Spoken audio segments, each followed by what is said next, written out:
Okay, guys, we're going to settle down and focus on the next crew. Up next, I was laughing because you guys, these very similar photos here. Up next, Louis Gresham. We're actually related. Yes. I'm just trying to be like him. I'm really liking the hair and the beards. Louis Gresham, CEO of Hydrotac, and Dan Bunting, venture partner at 1AM Gaming and former Call of Duty director, are going to dive into how billion-dollar franchises like League of Legends and Black Ops grew from small, passionate communities and why that approach still matters today. So thank you. Thank you, and thank everybody for coming. Louis and I have been working together for the past year and a half, and very excited for our partnership to continue. And I think we've got a lot of fun things to talk about today. We'll try to make sure we leave enough room for questions at the end. As the introduction said, I'm Dan Bunting. I worked on Call of Duty for 18 years. Was studio head at Treyarch, game director on the Black Ops series, and yeah, now I'm doing investing. Thanks to me. Thanks to Luke. No, I'm kidding. Yeah, the connection between Dan and myself is a funny one. We sat down for lunch in October of 2023, if memory serves. At the time, I was still working at 1AM Gaming VC, which I co-founded. I'd spent about 15 years as an operator prior, bootstrapped a company to an exit. Went to practice video games professionally for the first time at Deloitte. They sent me to Stanford B School, where I got really, really lucky. Got to work at Riot full-time in summer of 2013, and then part-time in 2014. And those guys supported me starting my first venture-backed company in 2014 with the completely irresistible offer of my job being preserved in case my startup was a disaster. But so I never came back because it worked out pretty well, but did that for about 4.5 years, got that company acquired, and then spent 4 years and change as a VC building the first gaming practice inside of March Capital with my co-founder Gregory Milken there, and then 1AM Gaming, the spin out with Gregory and Frank Liquido that Dan joined last year. So early last year, as Dan was coming in, I told him that I was coming out to start Hydrotac, which we'll circle back to later because it's inextricably linked to the topic of conversation today. But yeah, Dan and I did a switcheroo of sorts. We did, and I'm trying to dress more like him and look more like him as days go by. So the title is The Lucrative Niche. This has a particular meaning to you, Louis. How would you define the lucrative niche in your mind? Well, most importantly, it was the way I convinced you to write a $2 million check in, what was it, October of 20? Yeah, we closed on Halloween of last year. But no, it's a special term to me because Brandon Beck was kind enough to take me under his wing when I worked at Riot in 2013. And he told me the whole origin story of Riot. And central to that, that ultimately very successful but initially painful journey was him and Mark finding what was truly initially just a lucrative niche. And the concept of a niche is anathema to investors. Like typically as a VC, you want to go after gigantic TAMs, total addressable markets. But Riot capitalized on a very, very small, less than 2 million person, but very, very passionate, highly engaged audience that, as many people at the conference know, was playing a mod, a riff on an existing Blizzard game. So that, to them, looked like a potentially very lucrative, smaller audience that they could then grow outward. So I've always been obsessed with the concept. I didn't know that coming into Riot. I just knew Riot as, at the time, I was looking at free-to-play and thought, okay, well, to get my feet on the ground in the gaming industry, I should just go after Scopely, Machine Zone, or Riot. I saw Riot as an extremely sustainable, competitive offering that brought the best of truly polished, like AAA level experience, though it was far from that at the time, with best-in-class free-to-play. So didn't know that concept at the time, clicked in my head when Brandon explained it. And obviously, we've all seen how that played out in the decade since. I mean, Riot was already plenty big in 2013 and grew exponentially afterwards. So yeah, from then on, I've just been obsessed with the concept. And we'll talk at length over the next... we're going to hold you hostage for the next 20-ish minutes about this concept. But really at the core, it's about finding an audience that might be small initially, but is worth more than enough to support a very viable business and can be expanded outward enough to support a venture scalable outcome. And key to that is seeing early on willingness to pay and retention. Yeah, and I think, you think about Call of Duty as not a lucrative niche because it's the most popular genre in gaming with, military shooters. But there were a lot of lucrative niches that we carved out for ourselves in that process of building. I started Call of Duty in 2004, which is right after the first game released. I was always a huge multiplayer guy. I played Quake, skipped more classes in college due to Quake than any other reason. So I was always a huge multiplayer guy. When I started trying to advance my career at the studio, I went to my boss, who was the executive producer, and said, I want my own thing, and I want to do multiplayer. And this is 2005. And his response to me was, he was like, why do you want to do multiplayer? It's only like 10% of our audience. And back in those days, of course, it was PlayStation 2 and Xbox, and there was no really easy way to get online, which is why the audience was so small. Yeah, I remember how painful it was as a college sophomore trying to get the LAN working so that we could actually get into multiplayer in World at War. It was terrible. So I responded to him. I said, it's going to be huge, trust me. And he gave it to me, and the rest is history. And that was a niche, I guess, at that point in time that was very, it's a very avid set of players that are the most dedicated to the game. And are willing to overcome friction. That's also a key ingredient I forgot to mention. Yeah, if you had a PS2, you had to actually buy a network adapter to play online, which nobody did. So, that was where I started to grow in the franchise and, really built out the multiplayer program to be what it was. Eventually, Black Ops 3 was my first project as a full game director, and that was, at that point in time, I was still trying to go all in on multiplayer, that Black Ops 3 actually still set records for the franchise still to this day that haven't been broken. So it was a pretty big payoff in the end. Yeah, one of the things that got me excited after we initially sat down in late October was the fact that Dan had done a heck of a lot of work standing up the first real co-op PvE within Call of Duty, which in itself, Dan referenced like a couple little niches just popping up in the Call of Duty ecosystem alone as it grew. And really that's key to why we ended up working together on HydroTac, because even in genres that seem saturated, there are these pockets that display a willingness to overcome friction, a very high willingness to pay significant numbers per user on the part of players in that group. But yeah, you want to find a group of people who are going to pay whatever it takes and do whatever it takes to play as long as possible in your mode. And I think we both got lucky earlier in our careers with finding those, and then ultimately that's what brought us together to working together on the switched role side. Yeah, I think the story that you're alluding to is the zombies origin story, which it's been told many times, so if people have heard it, I won't go through all the details, but it was a very, very, very late stage development that was very grassroots on the team when we were shipping World at War. That was the first game that we had a 2-year dev cycle. Everything before that had been 1 year, so we had 3 back-to-back 1-year dev cycles. First 2-year dev cycle, first time we got to use the Infinity Ward's tech and not use our weird Treyarch console technology that was not built for it. That's a common thread too. All the examples we have talked about and are going to talk about started out on niche tech as well.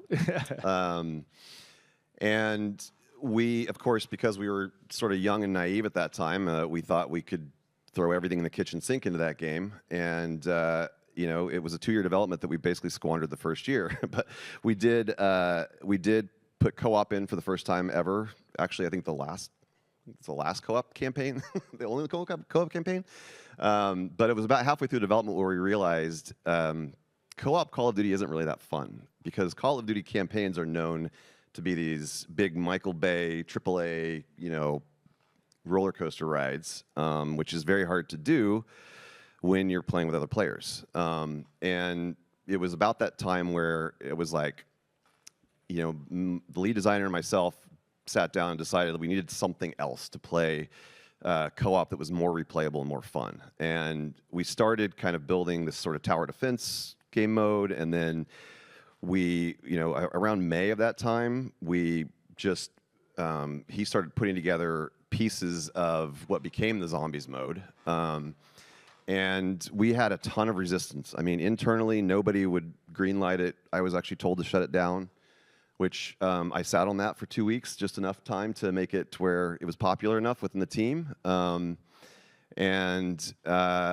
rest is history. The team started playing it while they were waiting on builds to finish. The Activision publishing team started playing it. So all the kind of ground level, team members were playing this mode while all the executives were saying, "There's no way this is going to ship. You need to shut this down right away."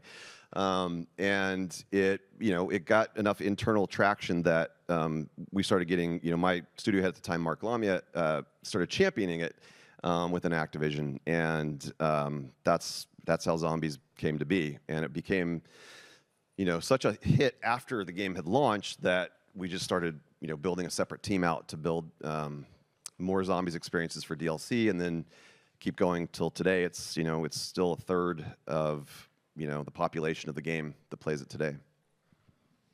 So I knew that I had a potentially very receptive audience in Dan when I floated the idea that led to Hydra last year. And Dan, I'm curious actually. Full transparency, what jumped out to you when I told you that I was leaving as you were coming in about the crazy idea? You bastard, why are you leaving? No. After that. I think, I started build. It was my first memo to write, investment memo. So I started doing all the market research, looking at, I don't know if you want to talk about the genre that you're in, but. Maybe see if you can talk about it without saying what it is, and then I'll explain it. Because the lessons are universal. There's a lot of conversation around shooters being too saturated of a market, which I think, if you look at it, it is the largest segment of gaming. And as a large segment of gaming with the most, kind of hungry and active players, I think I started to kind of open my eyes to the idea that there's a lot of room in this genre and this format for a lot of different kinds of games. And in particular, I was looking at the edges around Call of Duty, and this is where kind of the lesson's going to come into play here. But Call of Duty, Black Ops 3 was the last game that really went full into I guess Infinite Warfare also did it, but full into the full like 3D combat, movement systems and gunplay kind of being completely intertwined. And so I knew that Call of Duty was not going to go back to that sort of more, advanced movement, three-dimensional combat. So that's one area. More inaccessible combat. And I'm an advisor for 1047 Games for the past year and a half. They're about to come out with Splitgate 2, which is kind of picking up the mantle of that sort of segment of the market. And then on the other end, there's the tactical military shooters. And if you look at what's happened in the tactical military shooter space, there are very, very, active players that are hungry for that kind of content. And what's being produced and delivered in that market is pretty much subpar. I mean, you see a lot of kind of hobbyist game developers cropping up and releasing smaller, off-the-shelf kind of assets, games they've built in their basements or whatever. And that's a big one. I'll double click on that because one of the canaries in the coal mine for these lucrative niches is also what you see on the development side, the lengths to which people are usually themselves passionate about playing and then making because there's a gap and they're underserved. So my conviction in what you were doing was built around the studying the market and looking at what is missing and the fact that audience is underserved, basically. And that's where I started to kind of think about that segment of the shooter space is a great place to build and then grow out from there. And that's where the lucrative niche concept comes into play, because you are targeting a very specific segment of the market. It's not a large segment of the market. It's big enough, but it's a segment of the market where you get a lot of very active players. And I think that when you start in that place, that's where you get the space to grow and build out into broader appeal and building a larger audience. Yeah, the lack of incumbents in these spaces is critical to having the time and room to iterate. Something that we saw, and Dan hinted at it with tactical military. So to go a little deeper, we started seeing pitches in this space that looked at the intersection of shooters, military, these kind of niche experiences that are too hardcore to actually be appetizing to a 10 billion plus annual revenue audience. So after seeing a couple of these, having concerns about the match between team, tech, audience, everything, I walked away with the conviction that this segment that up until this point I had always viewed as not nearly big enough to be a spawning area, pun intended, for a venture scale exit actually was big enough. So I approached Dan in February and I said, "Hey, like the reason that I'm taking a step back across the fence to the hat that I've worn for most of my career is that there's an audience here that no one is paying attention to, that a single-digit minimum million number of players is paying 30, 40, 50 more dollars every couple months when something that's held together with spit and duct tape comes out." And that space happens to be one that you, Dan, have been spending a lot of time in. And I mean, I was surprised when I first started looking at it, and then I think you were surprised at some of the numbers that you saw going underneath the hood. So to give you guys some examples, I personally don't know of, I'm sure there are some, but audiences on PC, which is growing at a very healthy clip, that are accustomed to paying very high premiums to just play the game, not just download it, but to play it out of the gate, and retain over the course of essentially every single day until a new offering comes out that offers something that hasn't been seen before. And the key ingredient that keeps this audience paying that sticker price over and over and over again is just an extra degree of realism. So the kind of player out there who fueled the billion plus in revenue for Arma, which is a very successful, I would dare say it's still indie. I wouldn't regard them as a true incumbent yet. Multi-$100 million revenue franchises, or I guess now you can call them franchises as they've started to release DLCs like Ready or Not, Squad. Smaller games, you go even down to like the gray zone warfare level. These are games that don't even have quality of life features like decent AI, actual matchmaking. We're talking about experiences that not only do you have to pay for upfront, but when you get into them, you're greeted with nothing more than a settings menu and a list of servers. Like, these are things that we don't usually see in the space today of modern gaming. And the reason that this segment goes for those experiences is all those boxes that we talked about earlier are critical and endemic to this audience. So number one, they're willing to go through an unbelievable amount of friction to get that realistic experience. Number two, money is not an object. This is a more mature, larger wallet audience than your typical free-to-play player. So you check the box of the high ARPU, you check the box of the friction, and then boom, the retention.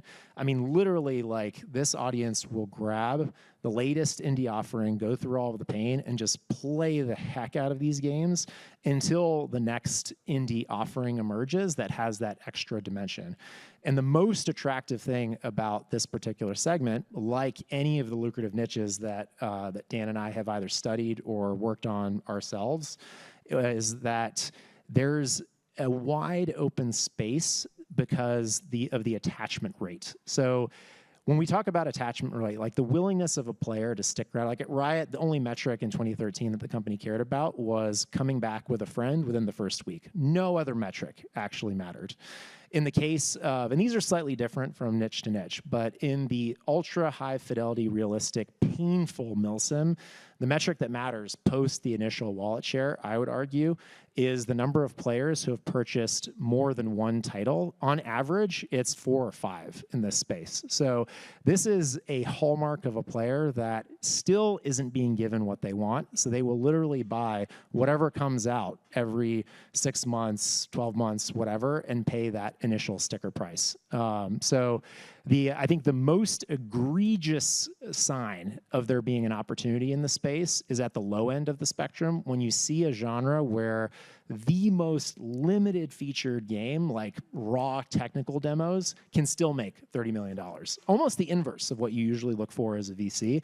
But when you can see the lowest common denominator from tiny 1 to 2 man teams gaining tens of millions of dollars of revenue with barely a functioning game, again, like where there's smoke, there's fire. And I think you mentioned the Ready or Not game and the Void Interactive team. It's a good case study if anybody wants to, do some homework after this and kind of look at where this space is actually going. That was a very small team in Australia that sub 20 people, right? Yeah, initially they 2 started, with a handful. And they dropped their early access game, which was, very, very low feature set. And they had 1 million downloads in the first month, which was insane. They've never had to take outside money again. They just funded their whole project from that. And by the way, 1 million is nothing for free to play. You can have many millions of downloads and completely fail. But for premium, 1 million downloads for a $39.99 game, like that's 40 million out of the gate. Like that is meaningful. And one thing that Dan and I talked a lot about since that launch in October 2023 is willingness to pay in the red ocean that has become this still growing but slower growing industry across the board is so critical and extends not just to willingness to play for free to play, but also willingness to pay for premium. And amidst the rush towards free to play over the past couple years, a lot of folks have forgotten that the biggest incumbent franchises are actually premium if you look at the top of the charts, and have segued into live service offerings on top of premium. Call of Duty being perhaps the most successful example of all time.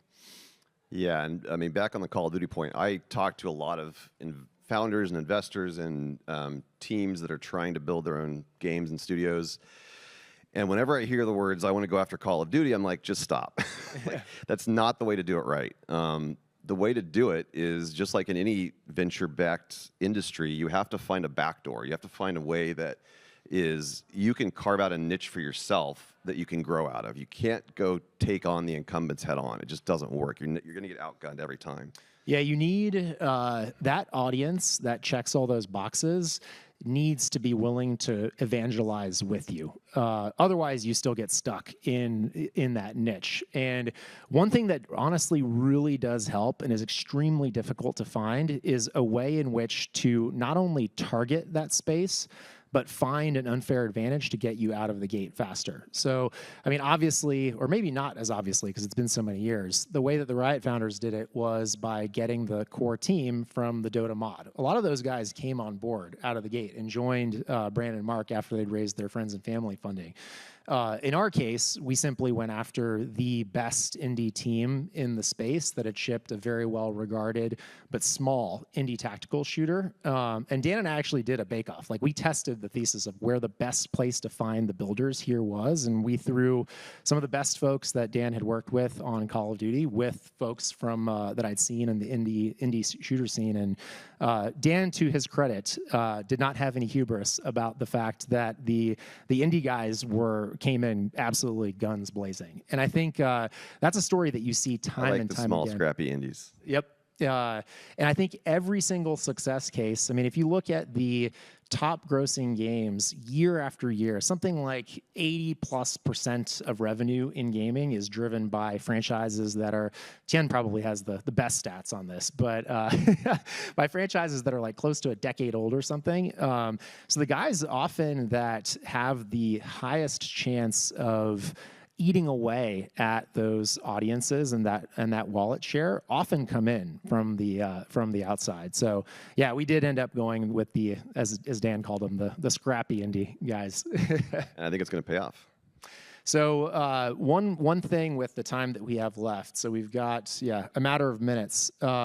One thing that I'd be curious to hear from the audience, given that we've got a mix of investors, devs, a bunch of folks in the industry, is for Dan's benefit more so than mine, because I am 100% locked in for the next decade in building a Call of Duty scale juggernaut from what is initially a more focused audience. I'd be curious if these descriptors, these characteristics that we've shared, inspire any other things out there, because Dan is hunting for more of these things. Yeah, what are we not seeing now that you guys would regard as something fitting the criteria? Tough question, I know. Dan's got $2 million waiting for the answer.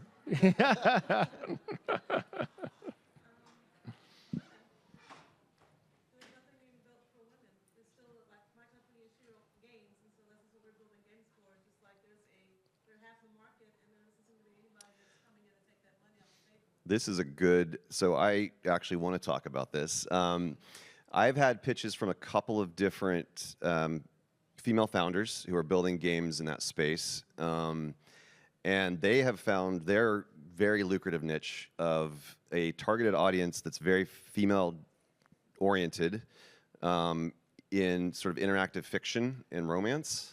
Like that's also one of those like super highly engaged audience, and I think that that is a pretty much blue ocean space right now. And I think that there's some people are building some exciting things especially with the AI tools for generating, interactive dialogue. That's actually a good one that we forgot to mention. So some of these opportunities do correlate with affinity in other media. So something that does help us on the military side, just like there's a very high readership of romance novels that would lend itself to give you the idea of a larger TAM than being available at first glance for something like what Dan is talking about. So for us, it's folks with a military affinity. I mean, think about all of the military history buffs out there, all the people who enjoy, there are YouTube channels of people just playing around with esoteric guns, that kind of thing. So that is another good one that we forgot to mention, is affinities towards other kinds of media that aren't served well in gaming today, as opposed to things like rote fantasy RPG.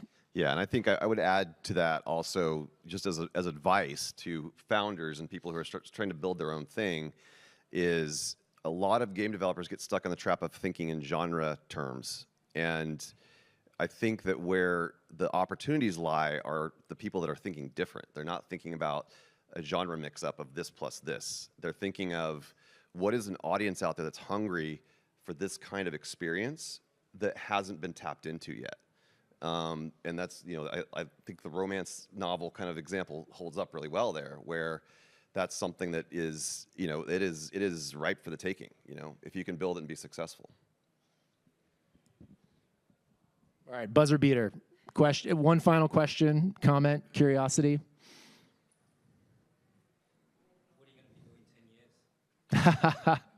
Well, a lot of that is sipping champagne on his yacht. No, I'm too crazy. I'll still be in the basement hacking out like the next ballistics patch. No, good question. Where we'd like to be is at the helm of a portfolio not unlike Activision, with this as the cornerstone franchise. We do believe that the expansibility of this audience, with all those characteristics, retention, high ARPU, et cetera, can actually support a larger portfolio of experiences that can slowly eat away at broader segments within shooter. So yeah, that's where we'll be. The larger incumbents can't move fast enough. That's why being small and scrappy is an advantage at this point in someone's startup career. Thank you so much, everyone.